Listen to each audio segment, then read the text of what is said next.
शुक्रिया सोनल, स्वागत है सर आपका और मिस्टर बाली। सीधे मैं सवालों पर आ जाती हूं क्योंकि वक्त हमारे पास ज़्यादा है नहीं। पब्लिक प्राइवेट पार्टनरशिप्स के बारे में हमने कई दफ़े सुना, पहले इंफ्रास्ट्रक्चर के मामले में या फिर सड़कें बनाने के मामले में, लेकिन आम जनता ने एक बड़े स्तर पर पब्लिक प्राइवेट का पार्टनरशिप का नमूना देखा कोविड-19 के दौरान, जब हम सैंपल देते थे एक प्राइवेट अस्पताल में और मैसेज हमें आता था सरकार की ओर से कि आपका सैंपल ले लिया गया है।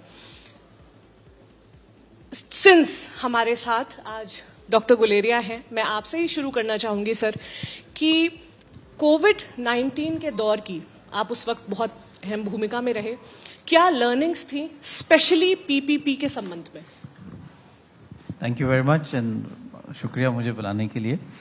मैं ये कहूँगा कि कोविड-19 में बहुत लर्निंग्स थी। एक टफ टाइम था हम सब के लिए, स्पेशली हेल्थ केयर प्रोफेशनल्स के लिए, लेकिन public private partnership point of view से कई चीज़ें हमने सीखी। अगर हम रिसर्च पॉइंट ऑफ व्यू से देखें, कोविड-19 से पहले हम अपनी वैक्सीन खुद रिसर्च नहीं करते थे, बनाते नहीं थे, सिर्फ वैक्सीन मैन्युफैक्चरिंग करते थे, लेकिन R&D या रिसर्च उसमें नहीं थी, कई हम नई वैक्सीन नहीं बनाते थे। कोविड-19 के दौरान हमने ये देखा कि हमें पब्लिक प्राइवेट पार्टनरशिप से हम एक मैन्युफैक्चरिंग हब और रिसर्च हब फॉर वैक्सीन बन सकते हैं। नेशनल इंस्टीट्यूट ऑफ वायरोलॉजी जो गवर्नमेंट इंस्टीट्यूट है, उन्होंने वो वायरस को एक्सट्रैक्ट किया और बहुत जल्दी किया था। वायरस को एक्सट्रैक्ट करके फिर इंडस्ट्री में वो दिया गया।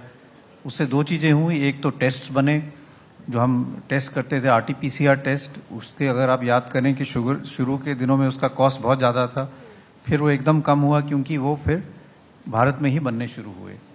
साथ में जो वायरस एक्सट्रैक्ट हुआ, उसका जो वायरस था कल्चर, वो भारत बायोटेक को दिया गया और जो कोवैक्सीन बनी वो उसी से फिर बनी। तो एक तो रिसर्च पॉइंट ऑफ व्यू से और मेकिंग इंडिया सेल्फ सफिशिएंट, चाहे वो टेस्टिंग हो चाहे वो वैक्सीनेशन हो, पब्लिक प्राइवेट पार्टनरशिप ने एक बहुत मेजर रोल प्ले किया।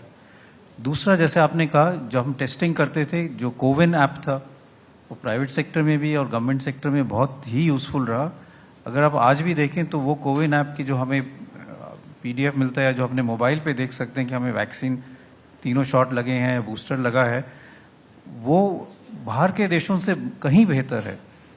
अगर कुछ दिन पहले मैं एक डॉक्टर से मिला जो US में है, उनका जो वैक्सीन का सर्टिफिकेट है वो तो एक पतले से कागज़ में है जो हाथ से लिखा हुआ है, और हमारा जो कोविन ऐप से आपको सर्टिफिकेट मिलता है, उसको देख के वो बहुत हैरान होते हैं कि इतना अच्छा भारत में इस टाइप का पार्टनरशिप कैसे हुआ।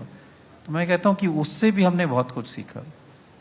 तीसरी चीज़ हमने ये सीखी कि हम कैसे आपस में मिलके लोगों को हेल्थ केयर प्रोवाइड कर सकते हैं थ्रू टेली कंसल्टेशन।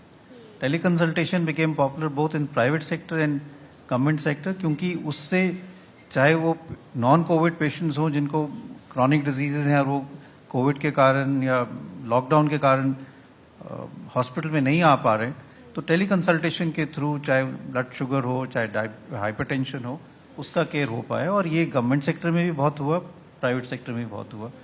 और कोविड के दौरान आइसोलेशन, जब लोगों ने होम आइसोलेशन शुरू हुआ, तो गवर्नमेंट और प्राइवेट के सपोर्ट से कई एरियाज में होम आइसोलेशन को प्रमोट करके लोगों को घर में ही काफ़ी हद तक उनकी देखभाल हुई। तो मैं ये कहूँगा कि lots of learning from covid, and मैं ये मानता हूँ कि जितना प्राइवेट पब्लिक सेक्टर में पार्टनरशिप कोविड में हुआ, अगर हम उसको और आगे लेके जाएं तो we can do a lot as far as India is concern. Mister Bali, थोड़ा सा सिंपलिस्टिक मैं बढ़ूंगी। एक आम व्यक्ति public private partnerships in health care को किस तरह समझ सकता है? अगर कोई स्टूडेंट हो, कोई नॉर्मल व्यक्ति हो जो जानना चाहे। सबसे पहले इंडिया टुडे का बहुत बहुत शुक्रिया मुझे बुलाने के लिए। और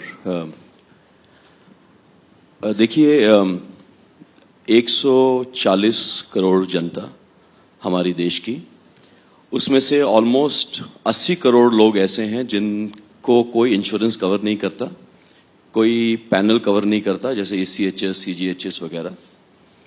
और इंडिया में दुनिया के मुकाबले सबसे ज्यादा आउट ऑफ पॉकेट एक्सपेंडिचर हम लोग करते हैं। वर्ल्ड का एवरेज है 18%, और एक इंडियन जब एक अस्पताल जाता है अपनी जेब से ऑलमोस्ट 50 से 60% पे करता है अपनी जेब से। तो ये है हमारी प्रॉब्लम।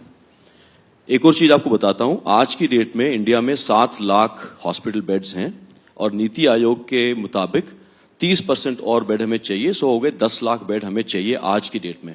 इमेजिन करिए कि 10 लाख बेड्स हमारे पास हैं और उनमें से आधे लोग ऐसे हैं जो अपने जेब से पैसा खर्च करते हैं, कोई पैनल इंश्योरेंस नहीं खर्च करता। और एक एवरेज रेवेन्यू होता है, एक उसको कहते हैं 25,000 रुपए हर दिन का ले लेते हैं।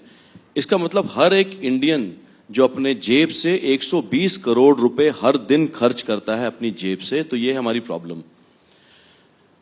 डॉक्टर साहब ने बताया कि पब्लिक प्राइवेट पार्टनरशिप एक ऐसा माध्यम है जिसकी तरफ से हम सोच सकते हैं इस प्रॉब्लम को दूर करना। कैसे?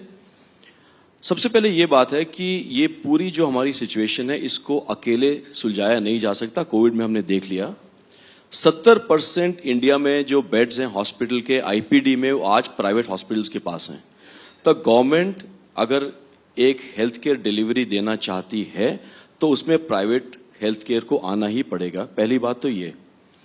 अब दूसरी बात यह है कि आइडियाज में बदलाव आना और आइडियाज में अलग अलग सोच आनी। एक प्राइवेट हेल्थ केयर ऑर्गेनाइजेशन क्या चाहती है या एक प्राइवेट एंटरप्राइज क्या चाहती है? एक प्राइवेट एंटरप्राइज चाहती है अधिक से अधिक मुनाफा। प्राइवेट एंटरप्राइज का sole purpose is profit maximisation. और एक पब्लिक जो गवर्नमेंट की बॉडी है वो क्या चाहती है कि एक सोशल उसमें फायदा हो कि ज्यादा से ज्यादा लोग आपके हेल्थ केयर में जा सकें। ये दोनों जब आपस में मिल तभी पाएंगे जब प्राइवेट हेल्थ केयर को ज्यादा मुनाफा नहीं लेकिन कुछ मुनाफा हो ताकि अपने वो खर्चे पूरे कर सके। प्रिंट रुपए नहीं कर सकता प्राइवेट हेल्थ केयर सेक्टर, उसको तनख्वाहें देनी है, उसको नए इंस्ट्रूमेंट्स खरीदने हैं, उसको अपग्रेड करना है। सो जब आप उस प्राइस पॉइंट पे पहुंच जाएंगे जहां गवर्नमेंट ज्यादा से ज्यादा लोगों को ट्रीटमेंट दिलवा सके एक कम प्राइस पॉइंट पे, और प्राइवेट हेल्थ केयर ज्यादा से ज्यादा लोगों को, जो ये लोग हैं जो कहीं उनको हेल्थ केयर दे सके, बहुत ज्यादा नहीं तो एक ऑप्टिमल प्राइस पॉइंट पे। मैं आपको एक एग्जांपल देता हूं। आपने ककरयाल गांव का शायद किसी ने यहां पे नाम ना सुना हो। जम्मू कश्मीर में एक जगह है कटरा, जिसका शायद आप सबने नाम सुना होगा, जहां माता वैष्णो देवी श्राइन है। वहां पे एक छोटा सा गांव है, उसके पास में 15 मिनट पे ककरयाल। वहां पे कई सालों पहले एक विजन लोगों ने सोचा कि कि हम क्या वहां एक अस्पताल बना सकते हैं जो जम्मू कश्मीर में कोई प्राइवेट हॉस्पिटल था नहीं तब तक। और अस्पताल कैसे बना? श्राइन बोर्ड ने अपनी तरफ से लैंड दी, श्राइन बोर्ड ने अपनी तरफ से अस्पताल बनाया और श्राइन बोर्ड ने कहा कि हम 45 करोड़ रुपए वायबल गैप फंडिंग आपको देते हैं अस्पताल को चलाने के लिए। क्योंकि आप जब आप अस्पताल चलाते हैं तो कई साल तक वो अस्पताल मुनाफे में नहीं रहता, अपनी जेब से पैसा खर्च करना पड़ता है। और क्योंकि विजन ये था कि जो भी वहां के लोग हैं वो अस्पताल में जा सकें और वो ट्रीटमेंट ले सकें।